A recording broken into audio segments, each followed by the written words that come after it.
He's the guy that's most famous for being everyone's new dad. That's funny because I think he would statistically say most of his followers are young men. I think it's more dangerous for women to say that they like him. No, he doesn't plan for that, but he knows the outcome he wants. He knows how he wants to make you look on the podcast. That open-minded and that curious. He's not. Well, he definitely far right sort of person. Definitely thinks he's liberal. Yeah, like you don't. It's just every news article about him says he's far right because that's what they want to argue, but he's not like that at all. Like it shifts the Joe Rogan sort of podcast from UFC or crazy ideas to deep philosophy. Like he's like one of the guys that came on that did that. The model of YouTube is the longer the videos that are natural and organic, the more views you get. So, what started as an idea of a way of talking about concepts has become the most successful one.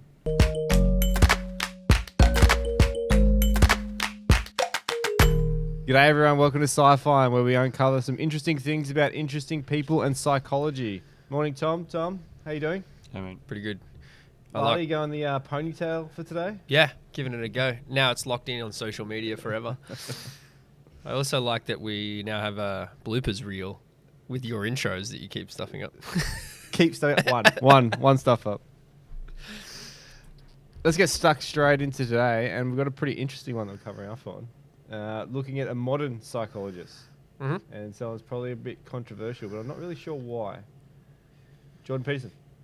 You want to tell us a bit about what he's done, Tom? Yeah, so I think, I don't know, he's relatively famous, I would say, but more so for us because we've done so much work in and around the stuff that he talks about. So Canadian psychotherapist, grew up in the 70s and 80s, has some very interesting views on how society should perform better and how humans should perform better. So he calls himself a British liberal, classic British liberal. He often gets referred to as highly right-wing and maybe somewhat of a socialist, but he probably would argue the contrary. But really, when he gets down to it, he focuses on wanting people to be able to reach their own potential, which is one of the reasons why we align to a lot of what he talks about, before they judge others and the world around them. And then he links that to all sorts of social problems that we see, everything from gender diversity to ageism to economic policy to all sorts of different things. So he has a very interesting view on a lot of things. He's famous for 2 books that are quite worth reading if you haven't read them. His first was Maps of Meaning, which is a little bit hard to get through, that he put out in the 90s. And his most recent book is 12 Rules for Life in 2018. That's actually a really, really interesting book. And I thought I might start with a couple of interesting rules that he has from that book, which I think speaks to how Peterson views the world. I mean, I'd love to read all 12, but it kind of defeats the purpose of the podcast. So I think the first one is stand up straight with your shoulders back. And he goes into a lot of detail around how to be a confident, successful person, whether it's being a great parent or being the world's best CEO. It starts with basic biology, posture, and how you carry yourself. Another one that I liked is set your own house in perfect order before you criticize the world, which speaks to the way that people often judge what they see but haven't sorted their own life out personally or professionally. The third one that I quite like is pursue what is meaningful, not what is expedient. And he talks a lot about that in 12 Rules for Life around to be successful in your life, you need to do meaningful things, and there's a lot of psychology and biology in why that's important, but often we just try to do the things that are quick fixes and easy, and it's to the detriment of society. Anyway, so that was a broad overview. I think he's an interesting guy, and we're going to talk about a lot of interesting things. What I couldn't put my finger on is, how would you describe in one sentence what's he famous for? Why has he gotten so much traction? Particularly if he's written books in the 90s, and I feel like it's only the last sort of 5 to 10 years that he's actually gotten a lot more traction. He popped on the radar in Canada when he did that thing around the, what was that thing? The bill where he was saying they wanted to change and legalize the gender terminology for transgender individuals. And he did an online podcast or video series around the fact that you can't force people to use particular language and then hold them against the law when they don't call a transgender person by the right name, it's counterintuitive to transgender people actually. And he got quite famous for making, and this is probably to his point, he gets quite famous for making arguments that people think are right wing. Or, racist, sexist, or something. But actually, it's the theory behind it is the contrary. That's when he got famous. And then I think he's probably well known for some of those news articles where he fights gender equality in some interesting ways. What do you think of Jordan Peterson's followers? Who do you think's actually reading his research and engaging with it? Everyone is. What's that? Everyone is. You've got someone that's saying responsibility matters to people, not ideas. No one said that in years. You can, the guy is contentious because he's serious. He believes in Carl Jung, which is different to every other professor. So in every way, he's trailblazing, and he lives his ideals, which he's not perfect. He stood up for what he believes in, which is that scenario, and people misinterpret that scenario as a fight against, I guess, political correctness. It's more of a fight against you can't control language. The first step that every totalitarianism state is to tell you what to say, no matter if it's right or left. And that's what everyone misses because it's not the nice bit. But if you watch the full clip every time, that's the argument. Like, that's the so what, therefore. I think Jordan Peterson is like he's the guy that's most famous for being everyone's new dad. Well, that's funny because I think he would statistically say most of his followers are young men. Because he talks a lot about how to improve masculinity. Yeah, I think most of, he talks about his events, how it's pretty sort of interesting how they split. I think it's more dangerous for women to say that they like him. Oh, I agree publicly. Completely. Yeah. I don't, even though it's actually more empowering for them to do that. Well, the guy is a little bit like, he's a very, very smart man. And you could tell he's thought about a lot for a long time. And you can tell he doesn't like conflict. So everything that he's doing, including him now being in rehab and hospital, it's very hard for him to do what he just did. And that's pretty interesting. But in order for him to live his ideals that he puts in his books, or to put in the idea of Carl Jung's thing, which is, there's some real interesting concepts that he's been able to translate. And the thing that makes him very interesting is, he says a lot of very abstract and complex, deep psychological ideas, but then converts them into very, very, very, very simple speak, and then shows you how they are across the test of time. So that then creates a great story.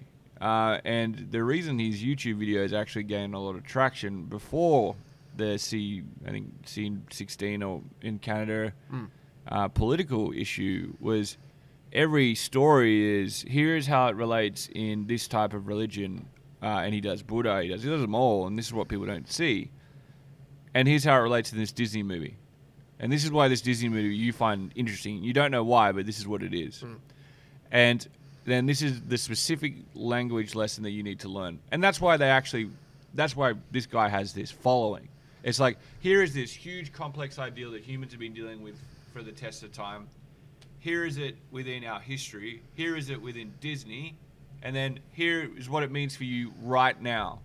And when he says it, if you watch him, I think he's like a linguistic learner, but he constantly has a conversation with himself. And you constantly, when he's talking, you can see when he gets a new idea, he goes, oh, that's interesting. And then he starts speaking to himself about it and brings himself back. So, which is probably why he hates conflict so much, because he's so specific and well thought in how he argues. Yeah. So he doesn't appreciate. There's a few sort of things that have risen out of it. It's like,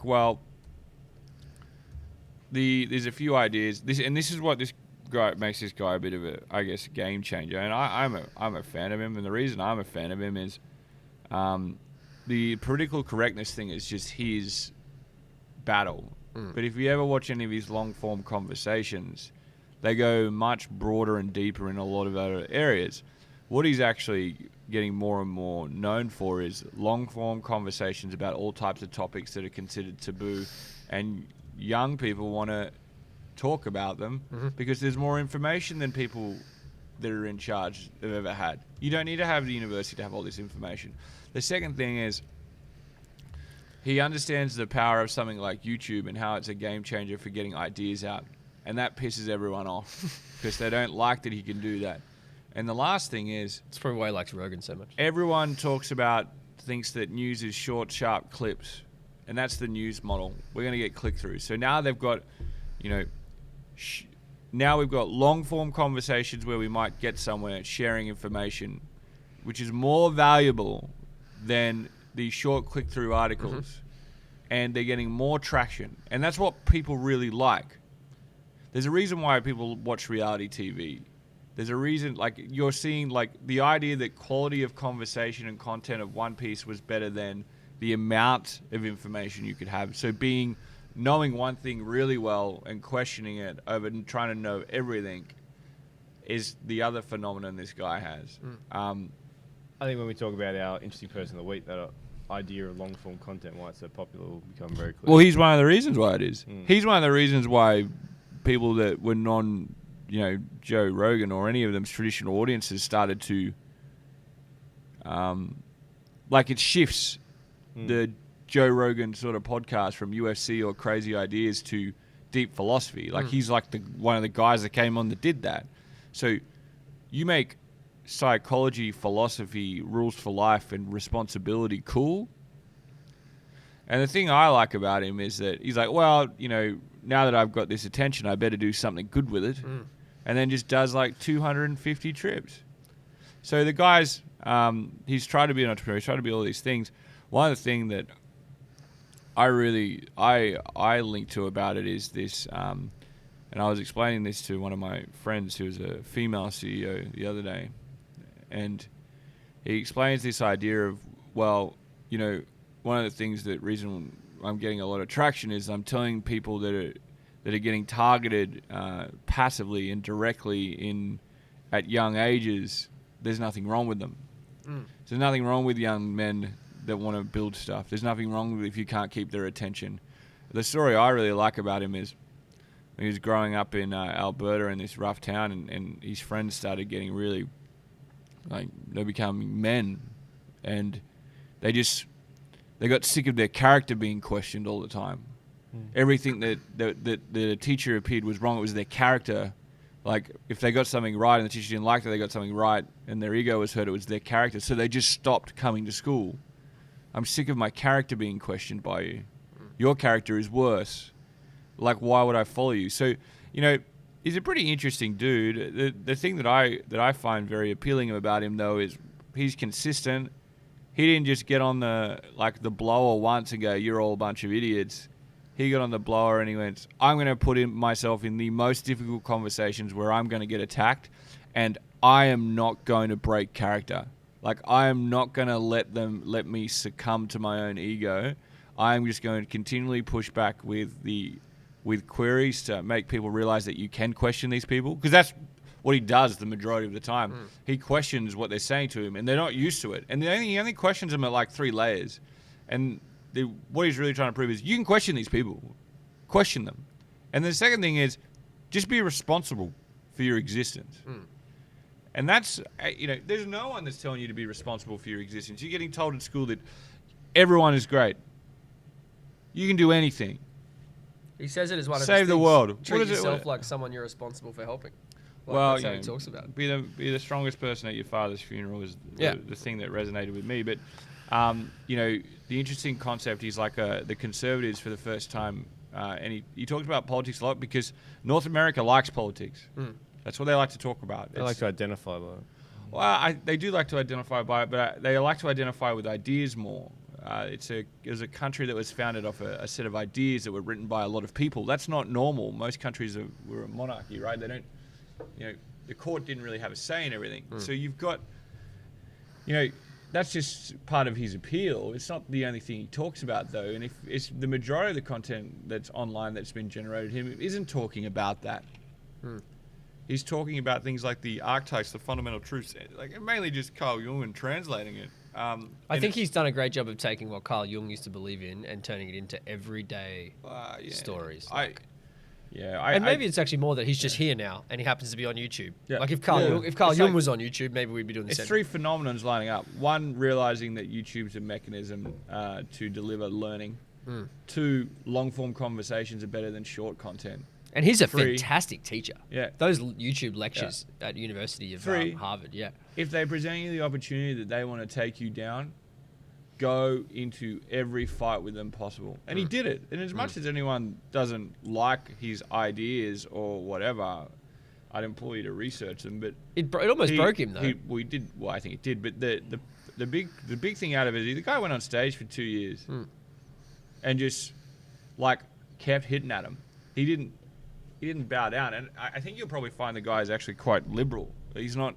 Well, he definitely far right sort of person. Definitely thinks he's liberal. Yeah, like you don't. It's just every news article about him says he's far right because that's what they want to argue, but he's not like that at all.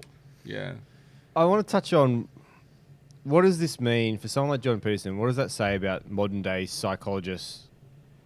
Do you think he's only famous because of all the controversial things he says? And do you think that people like us would be sitting here discussing him if he hadn't have said those controversial things and been able to access all the interesting, other insightful things that he said? Well, the interesting thing about politics is how it links the human psyche.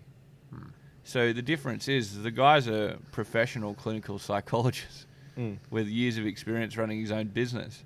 So every time they try to push this argument in it, he's like, I know the research, that's not true. And then he'd go through each case and they don't know what to do. And that's sort of part of his, the idea that he's a practicing psychologist still whilst doing all of these things gives him a substantial advantage in a number of spaces and makes him have a substantial amount of interest in who he is. I would say he's more famous because he talks about things that people are inherently interested in, not because he's controversial.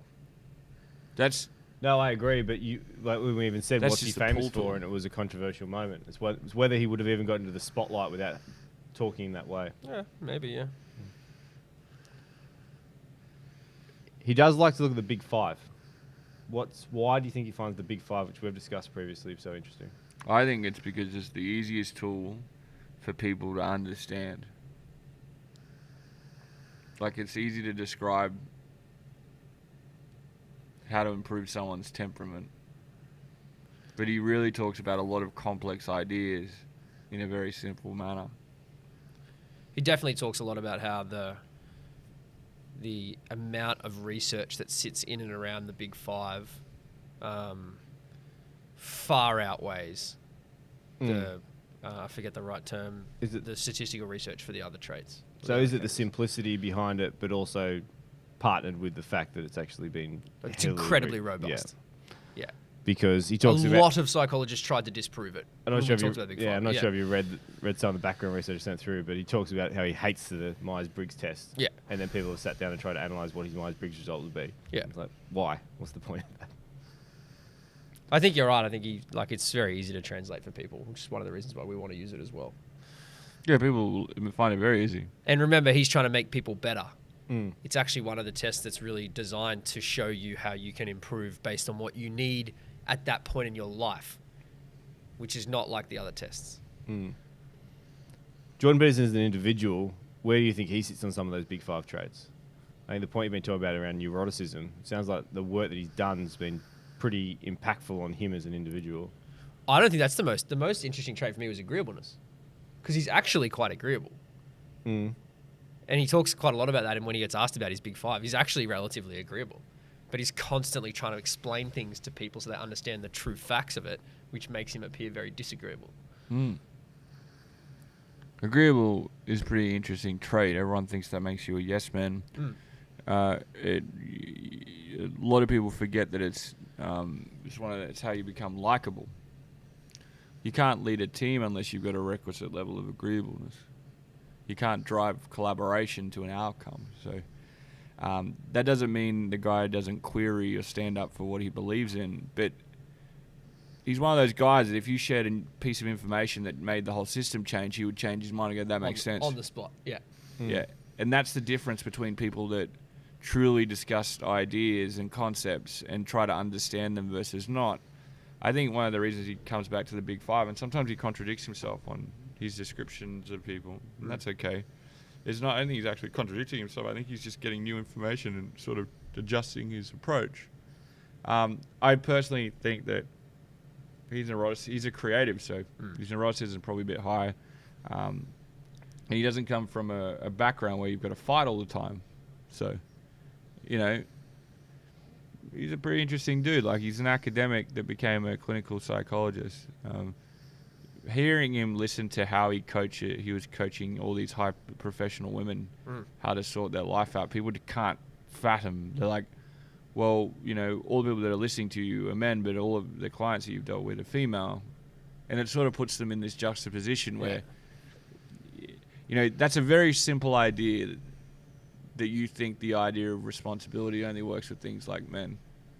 You know, that's what he's up against. It's not like, and I think what you've seen with him is he's sort of like apolitical.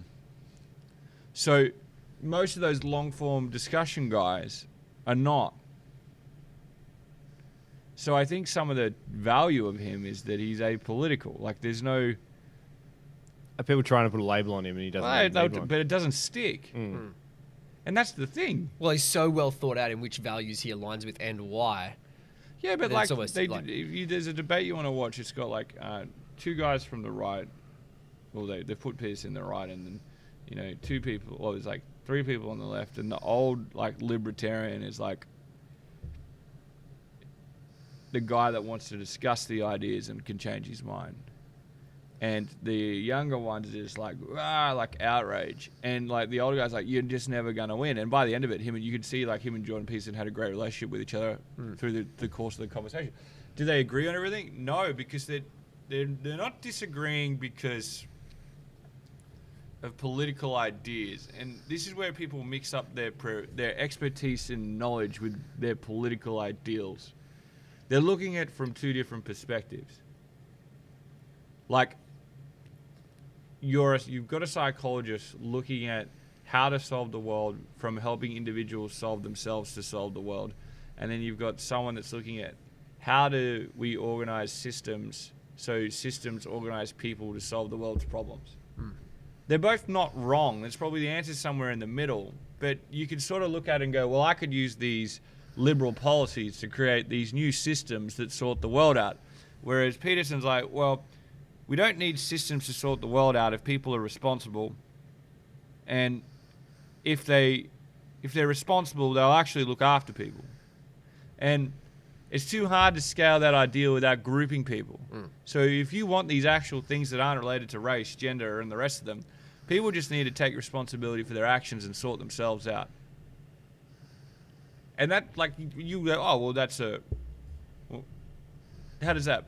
Whereas, say, a conservative in that argument with a similar background to the systems thinker, right, or policy thinker will be like, well, we need these systems and these systems. And he's just sitting there going, you don't need either system. The only reason that you'll be more aligned to the right side of politics is that what the conservatives will say is that we need less government intervention and a free market. So the market decides that someone needs to be responsible for their actions. You lose your job. Your business isn't going to make money. So it's sort of aligns to their way of thinking a little bit more, which is let the world operate as if there isn't control, or that there is enough control that the game's not rigged. But then because they're control freaks, the game starts to be rigged, and then the whole thing. But then the term right wing now has just been accosted by. But the big thing is people misconstrue this dude, and I think it's because he's just looking at it from an individual person up. And that this is the same psychological journey everyone else goes on, whereas everyone looks at it from a portfolio of ideas related to an ideal concept of the world. Like, and this is back to Carl Jung, right? The concept of the world is judged by the ideal you. That's your concept of the world. So everything's about him. And what must have really bothered people is that he wrote a self-help book with very complex ideas that became very simple terms, and they were creative. Like, the reason why it was successful compared to a normal self-help book is that it was like Carl Jung's ideas over time, but then creative names for them. You're talking about 12 Rules for Life? Yeah. Yeah. Like they were like creative names. And it sold something ridiculous. It wasn't like I'm just thinking be like friends 30 with million people. copies or something. Like it's massive bestseller in Canada and yeah. Do you think he's basically the modern version of a philosopher? He thinks about things at a different level? I'd agree with that. Well, I think there's an element of philosophy what he talks about. I keep coming back to that idea that he puts it in... Just puts it down and looks up. Yeah, puts it in a way that everyday person can actually think about it and think about how they can change their behavior. But the difference is he's using vehicles that are new. So he's not like, so let's say the typewriter's invented, but the papers are still in handwritten sentiments. He's not writing 1,000 handwritten sentiments. He's just the first guy to use the typewriter correctly. So how you use YouTube correctly, he's got something like 400 videos of long-form content. He didn't know what he was creating. But then he's got an audience of students that comes through every year. So if you're creating videos for 10 years and you have 10,000 students, your audience is just going along and along and along. So he's stumbled, like whether he planned it or not, he's using the typewriter of its day better than anyone else. Better than companies are using it to generate opportunities. So that's the guy's difference. Like, he's using the typewriter before the newspapers are, and they can't get the hang of it because he's too consistent. Like you can just keep going back and back and back and back and back to all these lectures, and now he's got to the point where people are just cutting all of his stuff. So he doesn't even need to post anything; they'll just recut everything. So now there's thousands of videos on this platform, and that's if that's been done on purpose, then the dude's a very smart man. Before we shift gears and talk about Interesting Person of the Week, if you're someone listening to this podcast and you want to do some research and read about Jordan Peterson, where do you actually start? I would 100% start on YouTube. Yeah. 100%. And just get into a YouTube hole just go and like watch him deliver those lectures. Go watch at the Harvard. lectures, Like, yeah. it's amazing. Lectures? Yeah. Watch the lectures where he's at college. Yeah. That's where you see a lot of he's a lot of. You just wish You're that all of seeing your lecturers were like that. You're seeing a very, very small part if you watch the shorter videos that are about the Jung self-help stuff or the political stuff. You're not getting a more holistic view. And I mean, we always talk about getting people to watch the podcast. That he's got two really long Joe Rogan podcasts. Three? Well, what a lovely segue into who our Interesting Person of the Week is. Here to help. So, talk about Joe Rogan. Obviously a very good friend of Jordan Peterson. He does a lot of those great podcasts. As you said, it's probably a good place to start if people want to start looking into it. What do you think's been so effective about Joe Rogan, why he's built the audience that he has? Well, it's the same thing. It's like the model of YouTube is the longer the videos that are natural and organic, the more views you get. So, what started as an idea of a way of talking about concepts has become the most successful one. And they're consistently plus 2 hours. The other thing is Joe Rogan's got vehicles to drive people to his podcast, right? So, he's a commentator for the UFC. He's a stand-up comedian. All of these guys have multiple avenues to drive an audience to listen to them speak. The other thing I think that's interesting about Rogan's success on podcasting is he's very, very good at questioning people to the point where he's probably one of the best in the world at it. And he might not have been when he started. He might just have been okay at it because he was a stand-up comedian. So, they're pretty good at having conversations. But if you do like plus 1,000 podcasts that are 3 hours long and with very smart people, there's no journalist in the world that's doing that. So your ability to get better as I think Jordan Peterson describes him as a ferocious interviewer, but he does it in such a manner that everyone likes him, and that's what makes him successful. It's like you are consistently having long-form conversations that are simple, and now what people are liking is they're just getting better by driving better insights. And he's one of the things I like about him. He's a very, very, very, very good host. Like, he knows how to run a conversation. And it looks like And it's unplanned and chaotic, but it's like I reckon he is. I reckon 100%. I don't reckon it's planned. You don't reckon? No, I reckon it's 100%. I reckon he's that curious. How that could he sit there and plan for Yeah, I reckon someone to come for Elon Musk to come and smoke a spliff? Like, No, he doesn't plan for that, but he knows the reckon he's outcome he just wants. that- He knows I how he reckon- wants to make you I reckon look he's on the that- podcast. That open-minded and that curious Mm. that he just knows what to ask, and he's just gotten good at it. So, I don't know. Maybe he lined up and said, "Hey, Elon, we're going to smoke some shit on the and you know, podcast." Joe Rogan's a pretty interesting dude. Like, he's the classic sort of warrior guy that wants to push, you know, the physical boundaries, and he's taken that same sort of methodology and applied it to ideas, which has given him a bridge to appreciate people like Peterson, who, you know, you would consider as a little bit like a weedy academic. And we always talk about how comedians are the most effective at conveying the truths of society. Yeah, I think they're the most effective at conveying the truths and finding them out. Mm. One of the things people really underestimate about comedians is how easy it is for them to get information out of you because of how relaxed they make you feel. Mm. And I think he has that bit of allure. Like, he has a bit of boyhood wonder that rubs off on people as he speaks to them. Mm. And he's an interesting guy. He's that guy that wants to hear all the information from the person who said it, not reading it somewhere. Yeah, not an opinion piece. Yeah. And just not written. And one of the things that was really interesting the other day, he's like, "Oh, I don't do appearances or interviews anywhere anymore." He goes, "There's no point." He goes, "I don't want to be attacked for no reason. What's the point?" And it was a really interesting comment. It was like, well, okay. It's similar back to the Bezos comment. We're just not going to do any marketing, right? What's the point? We're just going to get attacked. Let's just find customers and celebrate customers until there's so many of them that you don't need to do any marketing. That sort of approach is pretty interesting. He's a sort of really liberal guy, though. So you would think him and Peterson wouldn't like each other, but I think where him and Peterson like each other is that he's the unusual guy in your infantry platoon that ends up being the most gallant. Like, not the fastest, not the biggest, the most quiet, and then does the most gallant thing. Like, just rock solid values. Well, like, he went to war. He didn't want to go.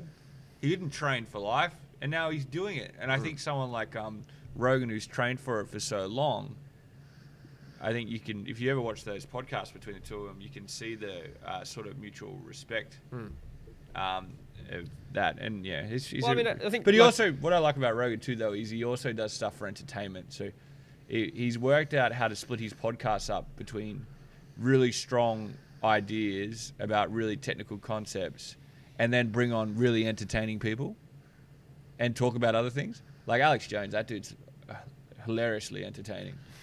Like, if you watch that podcast, he's like insane. Joe Rogan's one of those guys. Like, one of Jordan Peterson's rules for life was compare yourself to how you were yesterday, not how someone else is today.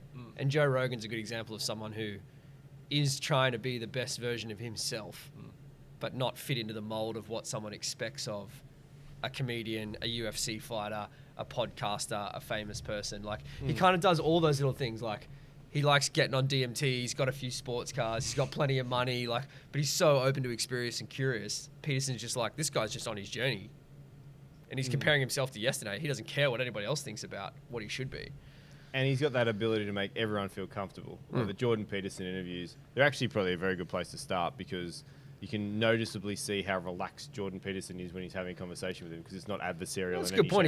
He knows he's not going to get attacked, but they're going to have an interesting conversation. Yeah, and he's going to get across his viewpoint without having to argue. Which comes to your point about he hates conflict. Because when he gets on those news programs and he knows he's just going to get yelled at for no reason, with no logic, with no research, and obviously that pisses him off. Well, one of those podcasts is with Jordan about why does he keep doing it? Why are you doing it to yourself, man? Like, he pretty much says those words. Why are you doing it to yourself?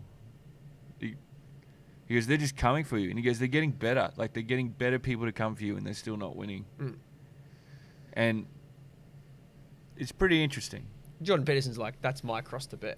That's why I have to keep doing it. Well, I think correct. That's and How do you compare Joe Rogan, what he's done, to the conversation that we had last week around Oprah?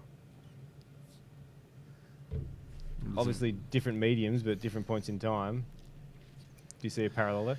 Well, all he has to do is give away a car at the right point in time, and he'll take the rest of the market. It's just you build a vehicle through entertainment, and then use it to discuss complex ideas because you realize you have a responsibility. It's a very similar story to Oprah. Different target market, Very different audience, different age groups. Yeah, but the ability to build something yourself and build your own media audience, I think, has been pretty impressive from both of them. Like, he just sold his podcast to Spotify for, they reckon, about $100 million to host it just on their platform. Yeah. And I think both of them, what I like about both of them is they don't really care about the polish and the fanfare. Oprah was very much about the fanfare, but it was part of her image and the target market she was going for. These guys, it's truthful. Like, it's raw, it's humanity, like that's what they do. I think it works for them. I'll still remember him for Fear Factor. Reality-based TV shows. Yep. Anything else you want to cover off from Joe Rogan, Jordan Peterson? Final thoughts? No, I would say they probably have very similar big fives. I don't know. I just wouldn't put them in a bucket to say that if you're a male, you should listen to them. 100% you should do that. You shouldn't put them in a bucket, and I think everyone does, and I think there's a lot of males that do. Oh, that's just UFC or grow up. Start listening to what people are really saying and look at how many times they say it and look at what resources they're saying it and look at why they're saying it. And, the idea that you could come up against an argument where someone is just saying that, that they're far right because they're telling young people to be responsible adults is beyond me. And the thing that I find interesting is it's a fairly new phenomenon that people are watching people speak for 3 hours. Like, it's an old idea. And, for example, like, in the US, they don't talk for that long about things. In Australia, you go to the pub for 5 hours. You remember the Greeks and the Romans just go and talk all day. Yeah, well, there's people that talk all day because there's nothing to do. So I think you're seeing something, and these two guys are a part of it. And there are a lot of people that are a part of this, and there's a lot of conversations. And unfortunately, a lot of the conversations at the moment get brought back to political ideals rather than human values, ideals, and psychology, where a lot of this stems from. And my thought on these guys is that you can put them in a bucket and say that they talk to these types of people, and because that they sit on a podcast with a t-shirt and have some rum, that means that they're even the worst types of people because they're not wearing the suit the right way or whatever. Who cares? Like, who cares? Listen to what he's saying. Like, that's the phenomenon that you've got people that are addicted to watching hours and hours and hours of conversation with no pre-prepared content, with no producer calling what to say next. So real talk, not acting, and that real talk is above the chaos of reality TV, is probably highlighting that the idea of meaning has become very important again because we've just gone through a revolution. Because I don't remember my father sitting there and going, oh, when we were growing up, this is the guy that was like Jordan Peterson. Like, oh, this is the guy that was like... There isn't. They didn't sit there and watch people talk for 3 hours. So you're having a renaissance attached to a revolution, which is what's happening right now. Figure out what information you'd like to take from it. But when you're taking that information, stop looking at who's saying it and listen to what they're saying and how they're saying it. And how they're saying it is, you'll see these guys, they really, really reinforce the point of the really simple sort of idea and double down on it. So that's my thought on it. What has Jordan Peterson contributed to psychology? Because I know a lot of these podcasts have been about testing. Well, the simple thing that I think he's contributed to psychology that's greatly underestimated, and there was a whole book written by this psychologist that that just attacked his first book, and it was just immature. Because you could, at the end of the day, the guy was disagreeing because he disagreed with Sigmund, and he didn't need to write an article. He could just say, I don't believe in Carl Jung, I believe in Sigmund Freud. Yeah. But he had to destroy, and when someone called you a child in a written article, that their arguments are pretty weak if they're attacking you and calling you a child. Yeah. So Not scientifically or... the thing that I think Peterson's contributed, and I don't think a lot of people are aware of it, like you just said, is it philosophy? No, he's just taken very complex things that we're starting to learn or relearn or understand by someone like Carl Jung, which we discussed. And he's saying them to you in a way that is very simple. But because you're used to querying, he then provides the realistic data, the localized data, and then the contextual data across time and how you can understand it, and then reinforces it through an analogy like Disney, and then does it in the most attractive way right now, which is long-form conversations on the most attractive platform. And that's what he's contributing, which is what none of these guys nailed. If you want to think about it, Freud nailed it. I'm this eccentric dude that gets this platform. Jung couldn't get a platform. This guy's going, well, I'm going to celebrate Jung's ideas, but I'm going to get a platform. And it sort of highlights to his brain, which is, well, I'm going to think about this differently. He's a highly creative person. And of course, as with anyone that's highly creative, you've hurt people and you've made mistakes because you try things. So he has contributed a lot to, I think, explaining Carl Jung's ideas in a simplistic manner on a huge platform to audiences that want to hear it. Don't put the buck in the audience to go, well, his audiences are men. No, that was just the easiest platform to attract people, but he's constantly tried to scale outside that platform to share the same message and to hit different types of people and reinforce the same points. And I think you have to respect that guy for that. And as for Joe's the guy making it happen.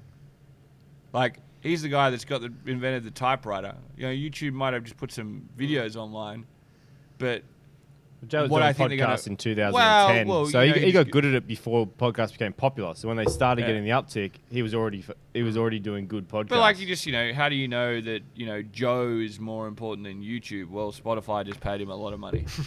So, and how does that change YouTube? It might. Like, it might change YouTube's value. So, you've got the guy inventing the typewriter, the guy that wants to master the typewriter, but say these old ideas that no one understood that we should have understood in the first place, and you combine that together, you got a pretty weaponized team of people sharing deep psychological ideas. Yeah, and I like what you said about it's about human nature. That's what I really like about Peterson. It's about human nature. It's not about the surface level self-help or political ideals or social ideals. It's about human nature. And we talked about young men. Young men should absolutely get across what Peterson talks about. He talks about masculinity and femininity traits and how society absolutely relies on those traits to be successful. He doesn't talk about men and women, and young men need to understand the difference. Yeah, like, you can be a masculine female CEO and get attacked as much as a male CEO that's masculine. It's the idea of it. It's an interesting point. I think as you relate back to all these guys like Golden and Flo, Peterson knows all these guys' theories. Like, if you listen to his podcast, he talks about flow, he talks about all of these things, and he's been able to link them all to you. Like, so, yes, we need a free economy, but you should do what's competent. He talks about managerial hierarchies and human competence. People don't like that. He then talks about, well, if you don't sort your temperament out, here are the problems that you've got. So he takes Freud's and he splits it apart. By age. He splits it apart and goes, well, bang. And then he goes, well, these are the Jung ideas of here are the deep unconscious things that are going to happen in your life and you're going to deal with them. And then he does that. And then at the end of it, you do all these long form conversations and he just goes, well, you know what? The best thing you can do is, just have a crack. And you just like, oh, okay. Like, that's all I need to do. That was really interesting. But, it's the end of Beethoven 1, and you just see the dog eat the ice cream. Like, that dog got in some really complicated shit, and it's fucking running around. At one point, he's driving a car. This is this big dog. And at the end of it, he's just having an ice cream with his girlfriend. Oh, that's cool. Like, the dogs are happy. They got an ice cream. The bad guy's not trying to steal their puppies. Yeah. That's Peterson to a T. Here's this complex journey that I take you on across all of these psychologists that were psychoanalysts. That are Just trying to stand get up tall. Yeah. Yeah. Like, Yeah. oh, I can do that. Yeah, Like- well, just give your dog an ice cream. And then unfortunately, what too many people just hear is, women generally don't make good engineers, and Peterson's sexist. Like, ignore all that. All right, we'll leave it there then. Fellas, thank you.